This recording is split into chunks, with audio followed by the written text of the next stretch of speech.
Qashqadaryo viloyati Koson shahrida yana bir xonadonimizga o'z xizmatlarimizni ko'rsatdik. Ko'rib turganingizdek, bu yerga balashina fasondan foydalanganmiz. Balashina fasonimizni uyga borib o'rnatilishi 469 ming so'm bo'ladi. Bu yerga mo'ylov gullar qo'yganmiz. Bular alohida 32 ming so'mdan bo'ladi donasi. Va porishinglarni qo'yib berganmiz.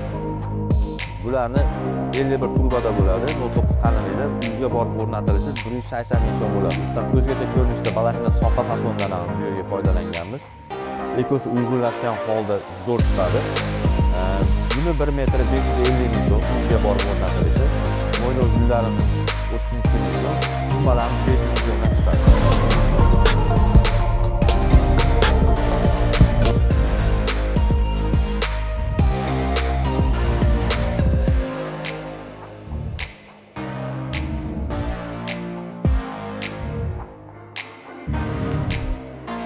Kimga shunaqa xizmatlar kerak bo'lsa, Metalmart kompaniyasi Qarshi filialiga murojaat qilaverasizlar. Nomerlarni pastda qoldiramiz.